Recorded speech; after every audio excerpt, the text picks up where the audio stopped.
We are going to study term limits. Term limits with the example of the Kenyan system. There are many countries in the world with term limits, Kenya included. I was motivated to upload this cassette after watching two videos from Uganda.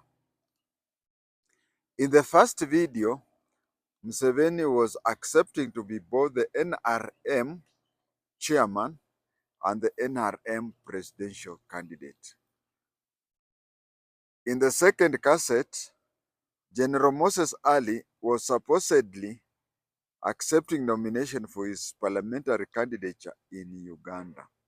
I'm saying supposedly because even though he was talking in vernacular and a lady was there translating it into English or something, but I even doubt if the people who understand the vernacular, is it the Ugandan language or the vernacular? I can't differentiate the two. But even those who understand the language that he was talking in, I don't think they understood him. I would explain the usage of the word supposedly. Uh, it is assuming that that he was accepting it, because there is no guarantee that what he said is what the lady translated. Maybe he was talking his own things and the lady was translating into what he is supposed to have said. In Kenya, we have four positions which have got term limits. We have four positions that have got term limits. There is the deputy county governor. Deputy county governor. We have county governor. We have deputy president. And lastly, we have the president. When Ruto was looking for political coalitions, I remember telling people in my social media groups that Ruto had only two options.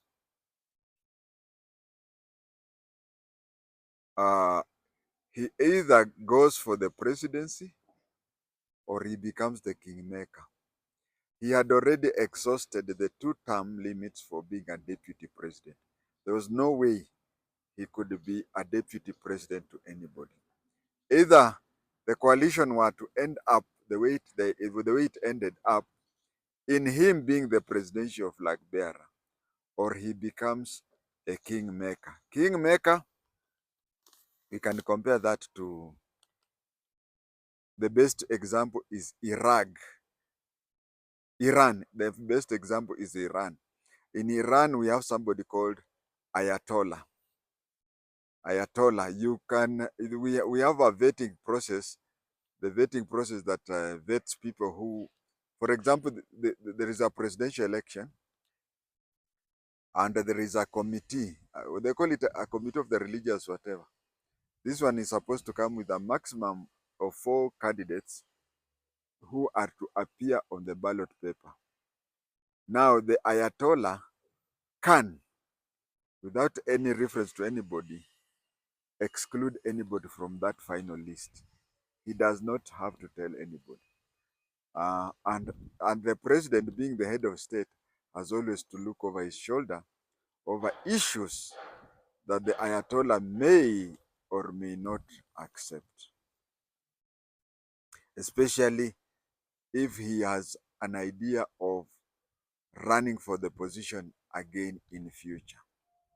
So that is what I meant, that Ruto had was either to be to contest for the presidency or be the kingmaker, who is an Ayatollah. Concerning the position of a county governor in Kenya, if my memory serves me right, I think that Evans Kidero is the only person who has to date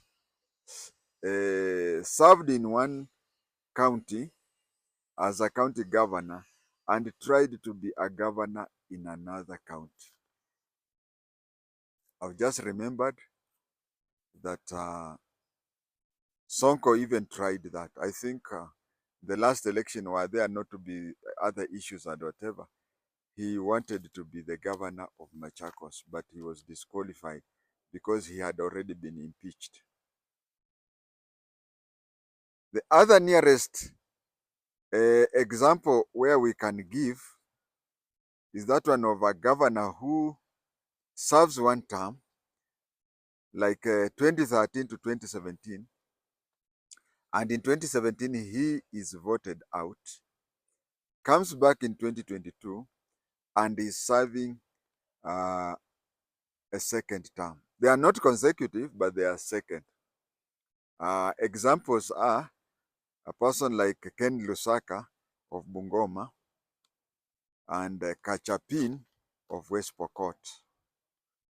This and other such county governors tried to place there a law which says that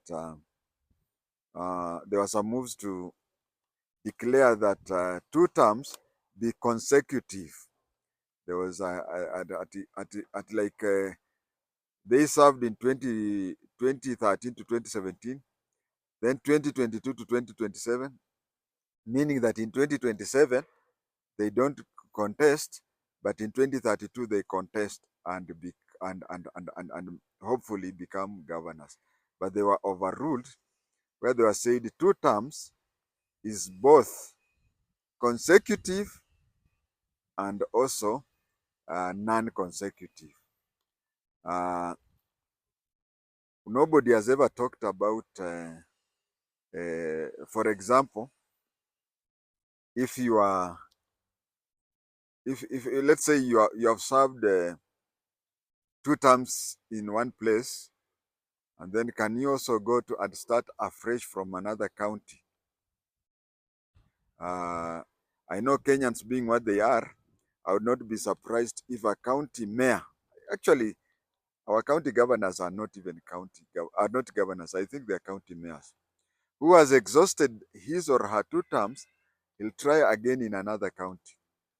This, if allowed, if you are allowed, it would mean that it is possible to serve for 470 years. Just allowing that would allow somebody to serve for 470 years. We have 47 counties, so you serve each and every county for 10 years. It is a maximum of 470.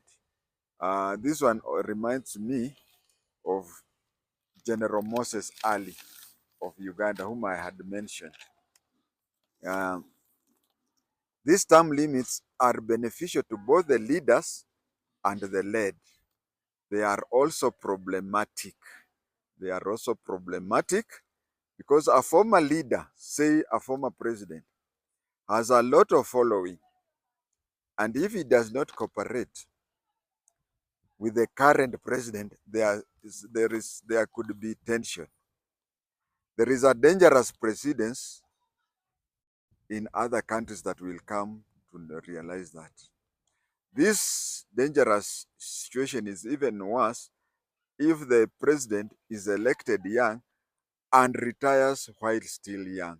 Remember, most of the term limits in America it is 8 years, but in most of them, almost all of them, it is 10 years. There are very many examples, but I will give a few examples. Uhuru Muigai Kenyatta retired at the age where on average people are elected as presidents. I remember one time the Kotu Secretary General Francis Atwoli saying that Uhuru Kenyatta is retiring when he's still young. What do you expect him to do when he's still young and energetic? Kabila in DRC retired while he was still young, although he had ruled forever, but he still retired where he's still young. And even the recently deceased president of Zambia, he retired, and in those cases, it is only, we have had cases where the ex-president and the current president have been having problems, only that you cannot compare the three examples. You'll find that in one example, maybe the president interfered more, and in another one, less. Because you cannot compare the small, tiny interference that Uhuru had with that one of Kabila, who even went and stayed in the eastern part of the country, maybe with an intention of invading his country. And who knows, maybe he would become the president again. So that is the risk of a young person being elected the president and retiring while still young. It cuts both ways. It cuts both ways. An ex-president can also be harassed by the current president. Remember, in the Zambian incidents, the the former president even went to an extent of writing in a will that if he dies, the current president should not attend the funeral. When Museveni was being sworn in as the president for the first time in January 1986, in his very first speech, a few minutes after being sworn in, he said that the problem with many presidents in Africa is that they never want to leave office. At that point in time, his idea was that a president serves a certain term, then retires, and another one. He was against the idea of African presidents dying while in office. He castigated for those presidents who want to stay forever. A few minutes after being sworn in, after being handed in instruments of power. A few decades later, he's still there. And if things go according to the way he wants, he will definitely die in office. Museveni, a month after, that was in January 86, February 1986, one of his main opponents, Robert Changulani, was celebrating his 5th birthday. We shall not rule out the possibility that the next president may have been born while Museveni was in office. I'm trying to imagine a situation where incoming president turns to outgoing president and tells him, Your Excellency, when I was born, you are the president. Or even say, you became the president even before my parents got married. I avoided using the word the next president whom he will hand over to, because I understand, my understanding is that most likely Museveni wants to die in office. Now let us look at General Moses Ali. To understand him, just know that he was a cabinet minister during the time of Idi Amin regime. To be specific, I want to tell you this. He was appointed to be the Minister for Provincial Administration by Idi Amin in 1973. In 1973, he was a cabinet minister. Now, 73 to 2000, those are 27 years. 27 years. Add 26 years now. 25, 27 plus 20, 25 plus 27. That is 52 years. He has sat on and off. The first time he sat on a cabinet meeting, that was 52 years ago. His story is long, but he's one of the people who formed their own armies like Museveni. And then when NRA took over in 1986, his private army, the NRA and the Uganda National Liberation Army, joined together to form UPDF. Looking at his comedy, for lack of a better word, when accepting to be the parliamentary to the parliamentary candidate, one is forced to to like the issue of term limits, because people would continue voting for him until he dies in office. But unfortunately, the position of member of parliament has no term limit anywhere, anytime in the world. Uh, I would wish. There was also some people who are talking in Kenya that term limits should not only be applied to presidents and governors, but it should also be extended further. Recently, 2022, my home MCA was voted out. He's a personal friend and I like him. But let me tell you one thing. He became a councillor for my home area in 1979. Now count yourself from 1979 up to 2022. He had stayed for long. I would wish for any position, especially elective and whatever. We have funny people. If you look at that video about, if you look at those two videos, uh, they don't add value. I think it is a high time those people, those two generals, retire from active service. Because here is Museveni who was talking about how he got arms from, how he was given arms by Gaddafi. And he was even confusing because he says some of those arms came and they were with so and so. And when he went to attack Kampala, when he attacked Kampala, he came back again. He was about to be overrun. Then I snatched the firearms from him. Now, how can you snatch firearms from somebody who got firearms from Gaddafi when Gaddafi was supplying you? So I think senility is catching up with him.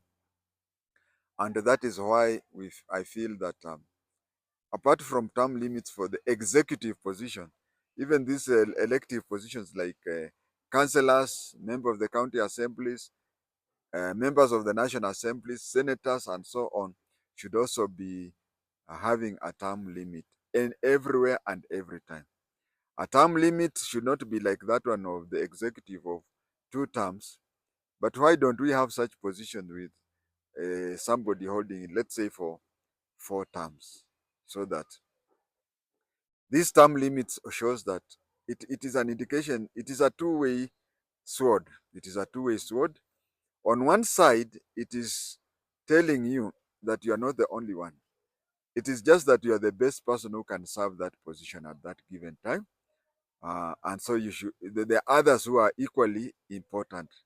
And you see, if the position is given to you for a long time, when you die, it also gives a problem with the people because a new person to be found uh, is a bit impossible. For the people who live forever, a person like Museveni, if he were to strictly serve 3 or even 4 terms, he would have grouped up somebody good to take over from him. But knowing him, he has, I'm not saying physically killed, but politically killed all qualified Ugandans who would have taken over. To an extent that if I have to read his mind, maybe he's just confused on who within the family can take over. Is it his brother Swale Salim? Is it his son or anything like that? So we should have term limits so that even others have a role. And even you being so hardworking, you should also have time to rest.